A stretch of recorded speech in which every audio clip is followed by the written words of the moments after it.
인사하겠습니다. 주님의 이름으로 사랑하고 축복합니다. 주님의 이름으로 사랑하고 축복합니다. 주님의 이름으로 사랑하고 축복합니다.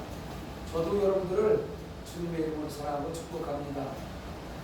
잘 오셨습니다. 좋은 일을 하셨습니다. 할렐루야. 한번 따라하십니다. 한번 따라하세요. 너희는 이 세상을 본받지 말고 오직 마음을 새롭게 함으로 변화를 받아 오직 마음을 새롭게 함으로 변화를 받아 하나님의 선하시고 기뻐하시고 온전하신 뜻이 하나님의 선하시고 기뻐하시고 온전하신 뜻이 무엇인지 분별하도록 하라. 무엇인지 분별하도록 하라. 할렐루야. 힘들고 어렵고 복잡한 세상일수록 분별하기가 쉽지가 않아요. 열심히 살고 올바로 산다고 해도 이것이 정말 올바른 건지 분별하기가 쉽지 않습니다. 하나님의 백성들은 하나님의 뜻을 구해야 돼요. 그래서 하나님이 뭐라 말씀하시는지 늘 하나님의 음성에 귀를 기울이시고 그 귀를 기울였을 때 그 하나님께서 말씀하시는 대로 살아가야 될 줄 믿습니다. 그러면 분별이 잘 됩니다. 할렐루야. 오늘 대림절 3주차 예배를 드리는 거예요. 성탄을 앞두고 대림절 예배를 드리는데 오늘 3주차 이사야 61장 1절로 3절을 본문으로 해서 구원의 기쁜 소식이라는 제목으로 은혜의 말씀을 나누려고 합니다. 이 대림절 셋째 주일에는 구유에 누인 사람을 찾아가서 같이 사랑을 나누는 거예요. 나의 몫을 나누는 실천의 의미의 촛불을 켜고 기쁨의 촛불을 켜는 시간이에요. 구유에 누웠다는 것은 어려운 사람들을 얘기하는 거예요. 구유에 누워있는 사람들, 힘들고 어려워서 잠자리가 제대로 마련되지 않아서 말구유에 누워있는 사람들, 독지사각지대에서 힘들고 어려워서 오늘도 굶주리고 있는 사람들, 그런 사람들을 찾아가서 내가 가지고 있는 몫을 함께 나눠주면서 기쁨을 나누는 그런 시간을 나눈 주일이 이번 주예요. 그리고 우리가 회개해야 될 시간이 지금 이번 주예요. 왜냐하면 우리 주변에 상처 입은 사람들, 굶주린 사람들, 외롭고 쓸쓸한 자들과 같은 우리를 필요로 하는 그 사람들을 외면하는 것들을 회개해야 됩니다. 그 사람들에게 우리가 다가가서 하나님의 사랑을 또 포근함을 나눠줘야 되는데 저 사람들이 힘들고 어렵고 외롭고 쓸쓸해서 고독해서 죽어가고 있는데 그런 것들을 외면하는 것들을 회개해야 될 줄 믿습니다. 그런데 그런 것들을 또 이기적인 내 마음으로 나를 방어하는 거예요. 약한 자들에게 불리하게 된 잘못된 제도나 관습을 정당한 것처럼 그럴 수 있어 이러면서 정당해온 것들을 회개하는 회개의 시간이 필요한 시간입니다. 오늘 본문에 보면 이사야는요, 이사야 선지자가 살던 시대적인 상황을 바라보면서 그 시대에 칭찬할 만한 것이 아무것도 없음을 보았습니다. 어쩌면 우리가 살아가고 있는 이 시대에 세상을 바라보면 무엇 하나 제대로 되는 게 없어서 무엇 하나 정말 살만하다 이런 느낌을 받을 수 없는 이 시대와 같은 것 같아요. 이사야 시대에 이스라엘 백성들의 민족의 삶의 생활을 다뤄보니까 한마디로 공허한 의식 속에서 의미 없는 금식만 해가면서 예배는 드린다고 하면서 금식을 한다고 하지만 그것들이 아름다운 관계를, 사랑의 관계를, 예수 안에서의 관계를, 하나님 안에서의 관계를 맺는 것이 아니라 서로 미워하고 시기하고 질투하면서 네 탓이라고 얘기하면서 깨어진 관계, 그런 것뿐만이 없는 거예요. 그러나 이사야는 이렇게 지금 고백하고 있는 거예요. 한여름 장마가 지나가고 나면 한 줄기 햇살이 비춰지는 것처럼 장마가 끝나면 아름다운 햇살, 따스한 햇살이 비치잖아요. 그렇게 햇살이 비치는 것처럼 이사야는 하나님의 백성들을 기다리는 영광된 미래를 어렴풋이 바라보면서 오늘 본문을 말씀하는 거예요. 새날이 오면 어둠은 사라지고 고통도 끝나고 다시 강포한 일이 내 땅에 들리지 않을 것이요 구원의 기쁜 소식이 파도처럼 시온을 덮을 것이며 절망의 땅에 많은 사람들이 거주하고 번성하게 되며 하나님께서 당신의 백성을 버리지 않으셨음을 땅끝까지 찬양하게 될 것이다. 이렇게 이사야는 말하고 있는 거예요. 선포하고 있는 거예요. 절망의 고통에 영광으로 바뀌는 것입니다. 절망 속에 있었지만 하나님께서 함께 하시면, 하나님의 그 따사로운 사랑의 빛이 비춰지면 다시 영광의 날이 올 것이다. 하나님의 심판을 예고하던 선지자는 이제 하나님께서 돌보시는 빛 아래서 화평과 공의가 다스리는 나라를 선포하는 거예요. 이사야 60장 1절에 보면 일어나라 빛을 발하라 이렇게 선언하면서 여호와의 영광이 내 위에 임할 것이다 이렇게 말씀하고 있습니다. 전에는 버림을 받고 전에는 비움을 당하고, 그러나 이제는 하나님의 은혜로 영원한 아름다운 기쁨이 되게 만들어 주신다는 거예요. 그렇게 하시는 분은 하나님, 그렇게 하시는 분이신 하나님은 내 구원자, 내 구속자, 야곱의 전능자이심을 알라고 말씀하시는 거예요. 우리가 지금 힘들고 어려운 이 시대를 살고 있지만 내일은 밝은 태양이, 하나님의 빛이, 구원의 빛이 우리에게 임해서 영원한 천국을 향하여 우리의 발걸음 한 걸음씩 인도해 가신 그분이 내 구원자고 내 구속자고 야곱의 전능자라, 이걸 알아라, 이렇게 지금 이야기하고 있는 거예요. 주여 영이 내게 내리셨으니 이는 여호와께서 내게 기름을 부으사라고 오늘 본문 1절에 얘기하고 있어요. 주의 구원을 선포하기 위해서 하나님께서 하나님의 백성들에게 기름을 부으신다는 거예요. 성도는 주의 일꾼으로 일하기 위해서 하나님께서 부으시는 기름 부음을 받아야 됩니다. 말씀으로, 성령 충만함으로, 은혜로 기름 부음을 받아야 되는 거예요. 하나님께서 일하는 충성된 일꾼들에게 성령의 기름을 부으셔서 충만하게 만들어 주신다는 거예요. 그래서 오순절 마가다락교에서 120문도가 모여서 기도할 때 성령 강림으로 교회가 시작된 거예요.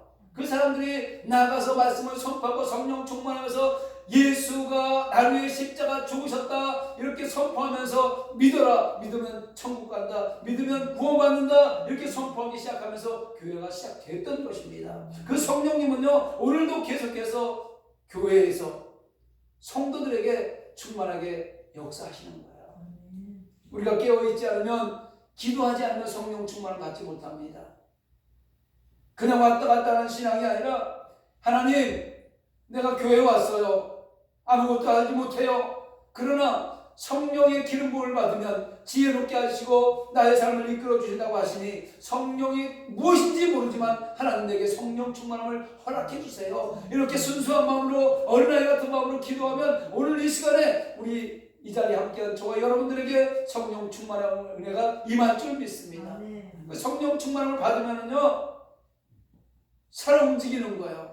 생각이 살아 움직이고요, 삶이 살아 움직이고요, 우리가 가는 곳곳마다 기쁨이 넘쳐나는 거예요. 왜? 성령 충만하니까. 좋은 일이 있으면 좋은 일이 있는 사람이 밖에 나가서 기쁘고 웃으니까 옆에 있는 사람이 함께 좋을 거 아니겠습니까? 함께 기쁠 거 아니겠습니까? 성령 충만을 받으면 그런 일이 나타나는 거예요. 성령이 역사하지 않는 교회는 죽은 교회입니다. 예배는 드리고 있지만, 말씀은 나누고 있지만 성령 충만하지 않은 교회는 죽은 교회예요. 그 교회는 자기들밖에 몰라요. 그냥 냉랭해요. 나누고 베풀 줄도 몰라요. 그러나 성령 충만한 교회는 나누는 교회입니다. 나보다 남을 낮게 여기고요, 항상 낮아진 자세에서 남을 나보다 높게 여기고 높이면서 사랑의 마음을 전하는, 이런 게 성령 충만한 교회예요. 그러기 성령 충만한 교회가 되기 위해서 깨어 기도해야 됩니다. 저와 여러분이 깨어 기도해야 돼요. 기도하지 않으면 성령 충만을 받을 수 없습니다.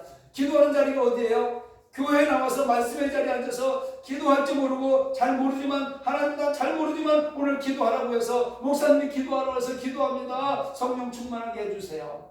이렇게 기도하면 그 성령 충만의 은혜의 기름이 부음부터 받으면 기도가 자동으로 열려지는 거예요. 자녀들을 위해서 기도하고, 이웃들을 위해서 기도하고, 나를 알고 있는 친척들과 친구들을 위해서 기도하고, 나는 예수 믿고 구원받는데 저들은 예수를 알지 못해서 지옥으로 가면 어떡해요? 저들과 함께 천국 갈 수 있게 해주세요 하면서 저들을 위해서 기도하는 거예요. 할렐루야. 깨어 기도하시기 바랍니다.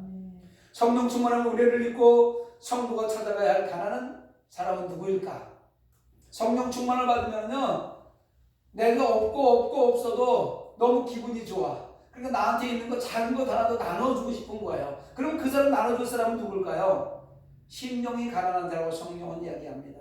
심령이 가난하다는 것은 생활이 가난한 게 아니고 가난한 것이 아니고 나는 예수님이 없으면 말씀이 없으면 살 수가 없어요 라고 고백하는 사람들이 심령이 가난한 사람들이에요. 은혜가 아니면 살지 못합니다. 예수 그리스도의 십자가 보혈의 공로 은혜가 아니면 나는 살 수 없는 사람이에요. 이렇게 고백하는 사람이 심령이 가난한 사람이에요. 그들에게 나가서 우리는 하나님의 성령 말씀을 선포해야 됩니다. 오늘날에도요 수많은 사람들이 교회를 오고 싶어하는 사람들이 있어요. 그러나 선뜻 용기가 나지 않아서 교회로 발걸음을 옮기지 못하는 사람들이 있습니다. 이런 사람을 찾아와서 그런 사람들이 심령이 가난한 사람들이거든요. 이런 사람들을 찾아가서 주의 복음을 전하고 구원을 사모하는 그 사람들에게 나가서 예수님이 나를 위해 십자가 지셨다, 예수 믿으면 천국 간다 라고 입술로 고백하는 저와 여러분이 되어야 될 줄 믿습니다. 그런 사람들이 가난한 사람들이에요. 심령이 가난한 사람들이란 말입니다. 여러분, 코로나가 금방 끝날 것 같더니 벌써 3년이라는 기나긴 세월을 장식하고 우리의 삶을 피폐하게 만들어가고 있습니다. 경제적으로 어려움을 가져오고 있어요. 집값이 널뛰기를 하고 있습니다. 젊은 청년들 있는 것 없는 것 다 대출받아서 집을 샀는데 대출 금리는 높아지고 집값은 절반으로 떨어지고 어떻게 할 줄 몰라요. 경제 공황이 닥쳐왔습니다. 금전적으로 힘들고 어려워서 고통당하는 사람들이 주위에 너무 많아요. 어떻게 되어질지 내일을 예측할 수가 없어요. 내일이 어떻게 변할지 알 수가 없어요. 심리적으로 위축되어 살고 있습니다. 심리적으로 위축되어 있으니 관계가 회복되지 못해요. 관계가 실패합니다. 나도 살기 힘든데 누구를 돌봐줘. 누가 혹시 내 거를 어떻게 할까봐 그거 지키려고 관계가 깨어지고 있어요. 그래서 많은 사람들이 고통 속에서 몸부림치며 살아가고 있는데 이때 예수 믿는 하나님의 백성들이 저와 여러분들이 그런 사람들을 찾아 나서야 돼요. 찾아 나서서 사랑을 나눠야죠. 작은 것이라도 나눠야죠. 내년에 어떻게 될지 몰라. 내년은 올해보다 더 어려워진대. 내 것만 계속 쌓아놓고 있는 것이 아니라 내년에 더 어려울지라도 지금 고통당하고 있는 저들에게 내가 작은 것 하나도 나눌 수 있다면 하나님 그걸 원하시는 거거든요. 우리 죄 힘든 삶을 살아가고 있고 영육간의 고통 속에 처해 있는 모든 사람들에게 아름다운 소식, 기쁨의 소식, 구원의 소식, 예수 그리스도를 전하는 저와 여러분들이 되시기 바랍니다. 그것들이 사실 사명이에요. 우리가 주는 사명이에요. 하나님은요, 하나님과 단절되어서 영원히 죽을 수밖에 인류의 고통을 해결하기 위해서 메시아를 보냈잖아요. 예수님을 보냈단 말이에요. 독생자 예수님을 이 땅에 보내셨어요. 왜? 하나님과 관계를 회복시켜주기 위해서. 하나님께서 주의 선지자 또는 일꾼 그리고 메시아이신 예수를 보내신 이유는 마음이 상한 자를 고치시기 위함입니다. 이제 성탄절 얼마나 2주 앞두고 있잖아요. 2주. 성탄절이 뭐예요? 온 인류를 구원하시기 위해서 십자가 지시러 오시는 예수님이 탄생하시는 날을 기념하는 날이 성탄절이에요. 그렇다면 우리는 구원을 받을 수 있는 기쁨의 날이지만 예수님의 입장에서 보면 십자가를 지러 오시는 안타까운 현실 가운데 오시는 거 아니겠습니까? 그런데 우리는 기쁨을 누릴 수가 있잖아요. 영원한 죄에서, 영원한 죄, 죽을 수밖에 없는 죄악에서 예수만 믿으면, 나를 십자가 예수만 믿으면 구원받을 수 있다는 그 극비만 날이 성탄이 아니겠습니까? 우리의 아픔과 질병과 고통과 영원한 사망 가운데서 살려주시기 위해서 마음의 상한 자를 고치시기 위해서 오신 분이 예수님이에요. 죄악이 포로된 자들에게 자유를 주시기 위해서 오셨습니다. 힘들고 어려운 관계 속 갇힌 자들에게 노임을 선포하기 위해서 예수님이 오신 거예요. 믿으십니까? 예수님이요 하나님의 아들인데 예수님이 하나님의 아들이잖아요. 하나님은 우주 만물을 창조하신 분이잖아요. 없는 게 없으신 분이잖아요. 그런데 그 예수님이 이 땅에 태어나실 때 기왕이면 대통령 아들 왕가의 귀족이나 이런 아기로 태어났으면 얼마나 좋았을까요? 그런데 그렇게 태어난 것이 아니고 베들레헴 마구간에서 마을구에 태어나신 이유도 바로 가난한 자들, 소외된 자들, 굶주린 자, 어려운 사람들을 구원하시기 위해서 오셨기 때문에 그렇게 태어나신 거예요. 가난한 자리에 오신 거란 말입니다. 여러분, 요즘에는요, 아기가 하나 태어나면 너무 기뻐요. 옛날에는 너무 많아서 또 났어? 8번째래? 막 이랬잖아요. 근데 요즘에는요, 아기들이 하나도 안 낳고 사는 사람들이 얼마나 많은지 몰라. 어쩌다 하나 낳고요, 잘해야 2명 낳고, 어떤 사람 4명 낳은 그 사람도 있다고 하긴 합니다만 축하를 받아야 될 일이죠. 근데 아기가 태어나면 사실은 축하를 받아야 돼요. 아기가 태어나면 얼마나 축하를 받아야 돼요. 왜? 하나님이 만세전에 택한 백성의 생명이 태어났으니 축하를 받아야 되는 일 아니겠습니까? 그런데 예수님은 축하받고 태어나지 못했어요. 마구간에서.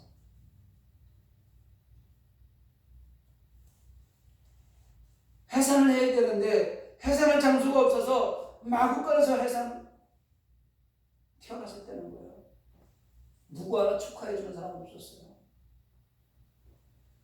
천사들이 목자들에게 계시하셔서 목자들이 몇 명 찾아 축하해 줬고, 자, 동방박사 별을 연구하던 사람들이 별이 반짝이는 걸 보고 이것은 메시아가 태어났다 하면서 그 동방박사 천문학자들이 찾아와서 축하해 주었습니다. 그런데 사실은 이때 진짜 축하해야 될 사람들이 누구냐면 같은 민족 이스라엘 백성들, 유대인들이 축하해 줘야 되는 거예요. 그런데 한 명도 유대인들은 찾아오지 않았어요.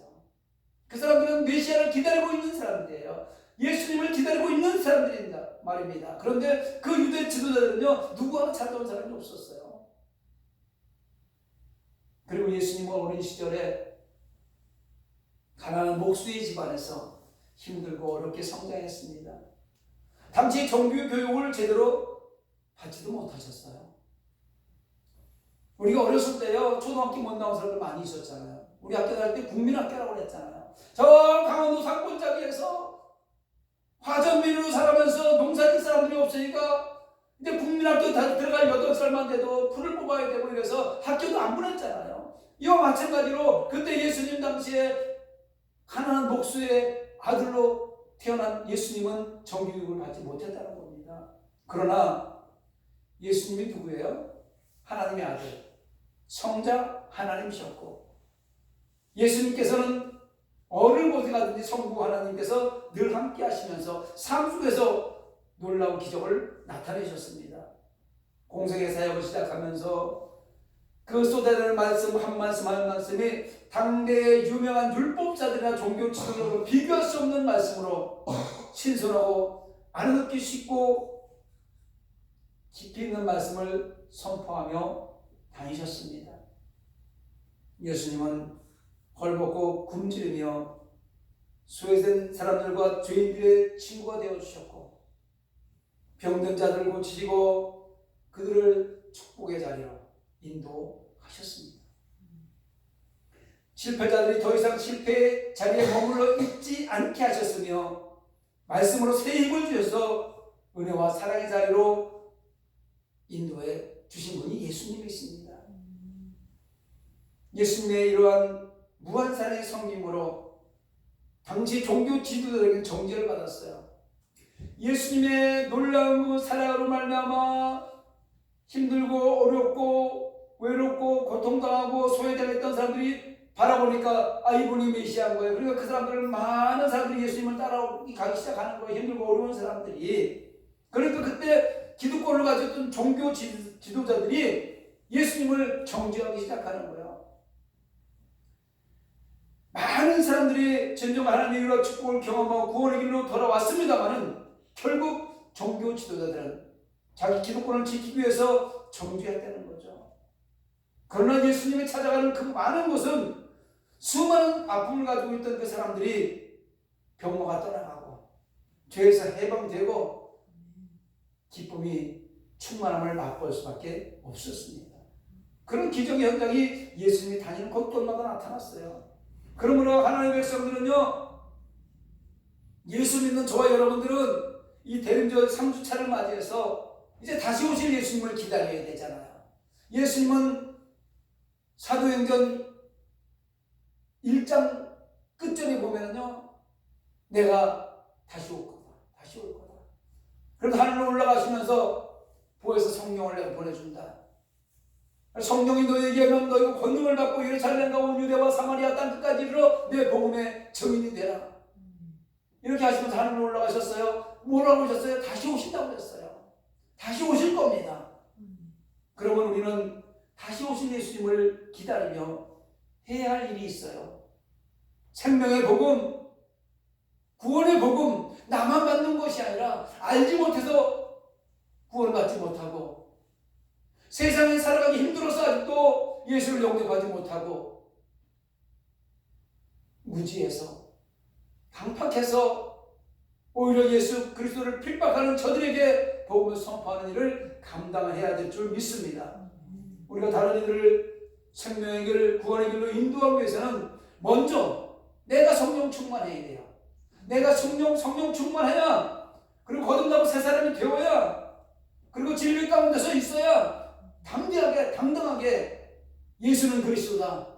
예수님은 나를 위해 십자가 지셨다. 그래서 그 예수님만 믿기만 하면 누구든지 남녀노소 빈부귀천 가리지 않고 누구든지 예수만 믿으면 구원받는다. 이렇게 선포하며 살아야 될 줄 믿습니다. 거듭나야 돼요. 거듭나지 못하면 주의 일꾼이 될 수 없습니다. 성령 충만하지 못하면 주님의 일을 감당할 수 없어요. 우리가 광명 사거리나 시내에 다니다 보면 예수님 믿으라고 선포하며 다니는 사람들이 있잖아요. 전도하는 사람들이 있잖아요. 그냥 하는 게 아니에요. 성령 충만해서 하는 거예요. 확신을 갖고 있기 때문에 하는 거예요. 하나님의 일은요, 하나님의 영 외에는 알 수가 없습니다. 저 사람이 하나님의 일을 하고 있는 거지, 자기 유익을 위해서 하고 있는 거지, 하나님의 영 외에는 알 수가 없어요. 그러나 거듭나서 새 사람이 되어서 하나님의 영에 감동되고 하나님의 일을 하지 않으면 견딜 수 없는 그런 괴로움이 우리를 이끌어가기 때문에 하나님의 일을 하는 거예요. 하나님의 영에 감동되면요, 얼마나 기쁜지 몰라요. 그리고 복음을 전하지 않으면 견딜 수가 없어요. 하나님의 영에 감동되시기 바랍니다. 성령 충만함으로 예수님과 연합하세요. 할렐루야. 예수님과 한 몸이 되세요. 예수님을 신랑으로 맞이하시기 바랍니다. 우리는 신부예요. 예수님은 신랑이에요. 그래서 신랑 맞을 준비를 해야죠. 어떻게? 단장하고, 마음을 단장하고.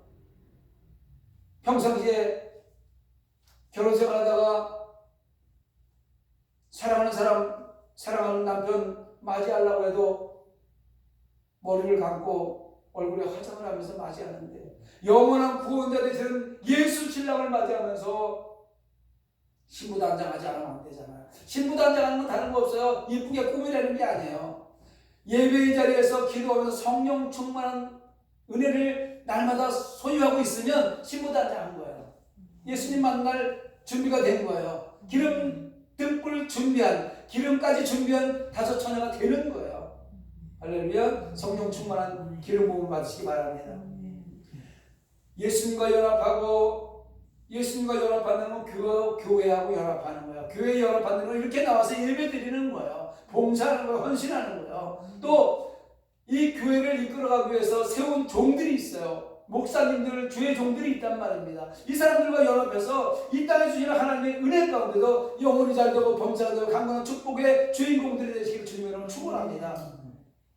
여호와의 은혜와 대화, 우리 하나님의 복을 나를 선포하는 이유는 모든 슬픈 자를 위로하기 위해서 하시는 말씀이에요. 시온에서 슬퍼하는 자에게 화관을 주시고, 죄를 대신해서 기쁨의 기름을 주시고, 슬픔 대신 찬송의 옷을 주시어서 슬픔을 대신하게 하신다라고 하는 본문 3절에 기록하고 있어요. 여러분, 예수 안 믿고 세상에서 악하게 사는 사람들, 세상에서 자기 법밖에 모르는 사람들 잘 산다고 부러워하지 마세요. 어떻게 보면 세상에서는요, 자기만 알고 자기 것만 챙기고 남의 것 뺏고 사기치고 거짓말하는 사람이 잘 살 수 있어요. 그러나 그런 거 부러워하지 마세요. 왜? 그들은 예수님을 몰라요. 그들은 복음을 몰라요. 그들은 이미 망한 사람들이에요. 영원히 죽어서 지옥 갈 사람들이에요. 그런 사람 뭐하러 부러워해요? 이 땅에서는 우리가 보기에 잘 사는 것 같고 의리하게 떵떵거리면서 그저저저 사는 것 같지만 잠깐 왔다 가는 그 인생이 끝나고 나면 지옥 갈 사람인데 뭘 부러워할 거예요? 우리 지금 없고 없어도 여호와의 그 하나님으로 말미암아 즐거워하는 하박국 선지자의 그 고백을 하면은요, 우리 이 땅에 잠깐 살다가 고생하고 살지 모르지만 영원한 천국, 부러워할 것 없는 영원한 천국 백성인데 저 사람들 부러워할 거 없어요. 지금이라는 이 코로나 시대에 살아가기 힘들고 어렵지요. 그러나 그렇게 어려운 생활을 하고 있다 하더라도 이것이 영원히 지속되는 것이 아니에요. 잠깐이에요. 우리 인생은요, 태어나서 요즘에 100살 산다고 생각해도 100년이 긴 것 같지만 하나님의 시간을 볼 때는 잠깐이에요. 눈 감았다 뜨는 시간에 아침 미술 같은 시간이란 말입니다. 잠깐 지나가고 마는 거예요. 영원히 지속되는 것이 아니라는 것을 깨달으시고 오히려 세상과 짝해서 떵떵거리고 살면서 자기가 뭐 되는 것처럼 세상을 다 지배할 것 같이 살지만 저들의 인생은 안개같이 사라질 인생. 곰불 10년여 권세를 가지고 있어 10년을 넘기지 못한다는 거 아니에요. 화무 11호이다. 아무리 아름답고도 10일 지나면 시들어지기 시작한다는 거예요. 세상 것 바라보면서 부러워하지 마세요. 우리는 영원한 천국을 바라보고 나아가는 하나님의 백성들인 것을 잊지 마시기 바랍니다. 우리가 예수 밖에 살면서 청산하고 하나님을 믿는다고 예수님을 믿는다고 교회는 다닌다고 하면서 우리 생각이 예수 안에 들어와 있어야지 예수 밖에 있으면 세상 사람과 다를 거 없어요. 예수 밖에 있으면요 세상 사람과 똑같이 사는 거예요. 예수 안에 들어와 있어야 되는 거예요. 사랑 안에 들어와 있어야 되는 거예요. 구원의 센터에 같이 함께 동승해야 되는 거예요. 그래서 예수 안에 들어와 있어서 심령의 가난한 자가 되어서 성령 충만한 예수 안에 삶을 살아간다면 하나님께서는 즉시 오늘의 이 힘든 환경을 역전시켜 주셔서 은혜의 자리로 승리의 자리로 화관을 쓰고 기뻐하는 자리로 바꾸어 놓으신다고 성경이 지금 이야기하고 있는 거예요. 여러분 많이 있어야 행복한 겁니까? 큰 집에 살아야 행복한 겁니까? 좋은 차를 타고 다녀야 행복한 겁니까? 아니잖아요. 오늘날을 구원의 방주에 함께 앉아서 예배하게 하시고 하나님의 사랑을 느끼게 하셔서 성령 충만해서 하나님 주신 이 땅 나의 삶에 살아가는 그 시간 동안에 행복함, 기쁨, 건강함 이거 주신 분을 감사하며 살아야 될 줄 믿습니다. 이것이 기뻐하는 거예요. 이것이 화관을 쓴 거예요. 사랑하는 성도 여러분, 하나님께서 저와 여러분을 어떻게 축복하셔서 사용할지 기대해 봅시다. 올해 이제 2020년도가 저물어가고 있잖아요. 올 한 해 내가 어떻게 살았는지 나를 돌아보면서 혹시라도 지금까지 살아오면서 예수밖에 삶이 있었다면 청산하시고 예수 안의 삶으로 들어오셔서 2020년도를 멋지게 잘 마무리하시면 2023년도에는요 하나님께서 나를 또 어떻게 사용하실지 기대하셔도 됩니다. 기대하시기 바랍니다. 한 해를 마무리하고 새해를 준비하면서 나를 향한 하나님의 계획은 무엇일까? 나를 향해서 하나님께서 무엇을 계획하고 있을까? 성산교회 믿음의 공동체를 향한 하나님의 계획하심이 무엇일까? 오후 예배를 드리면서 어르신들에게 없지만 나누는 성산교회의 하나님의 계획은 과연 2024년도에 2023년도에 무엇을 계획하고 계실까? 기대가 됩니다. 그리고 오늘 본문에서 이렇게 답으로 결론을 지어줘요. 성경은요 의문의 어떤 궁금한 것이 있으면 답도 반드시 주십니다. 하나님은 시온에서 슬퍼하는 자들에게 화관을 주신다. 이렇게 지금 답을 내려주고 있어요. 화관이 뭐냐면 승리자가 쓰는 기뻐하는 관이에요. 승리자에게 주시는 관이란 말이에요. 면류관이란 말입니다. 예수 믿고 구원받은 저와 여러분의 삶에 교회와 믿음의 공동체 위에 하나님의 은혜와 사랑이 넘쳐남으로 슬픔의 면에서, 괴로움의 면에서, 아픔의 면에서 즐겁고 기쁨의 날이 될 것을 선포하려는 거예요. 선포하고 있는 거예요. 할렐루야. 그렇게 될 줄 믿습니다. 지난 시간 교회와 성도들에게 아픔과 고난을 주는 코로나 전염병, 이 고난을 이기고 나면, 이 시간이 지나고 나면 반드시 하나님께서 원수의 목전에서 내게 상을 차려주시고, 할렐루야, 기름을 내 머리에 부으심으로 내 잔이 넘치나이다, 이렇게 고백하게 될 것이며, 이웃에게까지, 나를 아는 보는 사람들까지, 친구까지, 내 자녀들까지, 내 모든 식구들까지 그 선한 영향력을 나누어 줌으로써 여호와의 집에 영원히, 여호와의 집에, 하나님의 집에, 기쁨의 집에, 구원의 그 천국에 영원히 거하게 될 것을 믿고 곧 다가오는 성탄절을 맞이해서 구원의 기쁜 소식을 나만 느낄 것이 아니라 이웃에게 온 누리에 전하게 되기를 주님의 이름으로 축원합니다. 말씀을 생각하면서 우리 함께 기도하기를 원합니다.